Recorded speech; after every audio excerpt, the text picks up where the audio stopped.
with a group of celebrities, and Ewan Fleming, who is a lorry driver who frequently travels through Calais. I'll start with you, Ewan, actually, because when I was talking to Ahmad Rad, I said that you actually don't like to go through Calais anymore because of the pressures of people trying to get on your lorries. Tell us how you feel about the situation. Good morning. None of the drivers now would actually volunteer for the continental work. You go if you're sent. It's just the stress and the hassle and the violence that you face on the daily basis going through Calais. I'm on my way to Dover at the minute. Actually, I'm heading out to Calais. I'll be in Calais this evening, and I must admit I'm not particularly looking forward to it. What do you mean when you talk about violence? What happens? It's just that the violence is getting more intense. The gangs are getting bigger. There's a lot less that you can do to protect yourself. We're not allowed to stop in Calais now at all. It's just not safe, either on the way in or on the way out. Absolutely avoid coming through it at night if at all possible, and you're not allowed to stop for diesel or anything else. I stopped this morning actually and put some diesel in the truck so as I can get down France a few hours out of Calais before I have to stop for fuel. Shappy, what's your perspective on all of this? You're a comedian. You went to visit the jungle with other celebrities. Why did you go? What are your thoughts? Well, first of all, can I say my heart goes out to the lorry drivers here also, because it's a really desperate situation for them as well, and the authorities really need to listen to what's happening.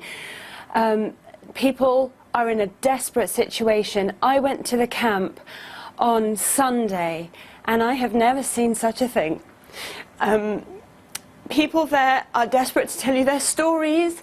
There are children there. There are on the south side of the camp that they want to close down, there are over 300 unaccompanied children. I met a little boy who was 12, Jamil, who's being looked after by a British volunteer called Liz Clegg, who is doing remarkable work out there. She looks after the children who have been so traumatised on their trip over and from what they experience in their own countries. And there is a real mistrust of French authorities because they've been brutalised and tear-gassed. And the little boy that she introduced me to, Jamil, he's 12, and every night he tries to escape the camp and get on a lorry and get out of there, and every night she said that he comes back defeated at 3, 4 in the morning in whatever state he's in, and she looks after him. We can't turn our backs on the unaccompanied children who are there, on anyone there, but for me, those stories were the ones that made me so desperate to do everything I can to help, because a lot of these children, they have legitimate reason to be in the UK, they have immediate family here, and the ones who don't have legitimate reason must be properly protected. If they are to be evicted, they must be looked after by child protection services. At the moment, all options are these shipping containers, and it's unacceptable that an unaccompanied child be put in a shipping container with, 11 adult males. It's intolerable.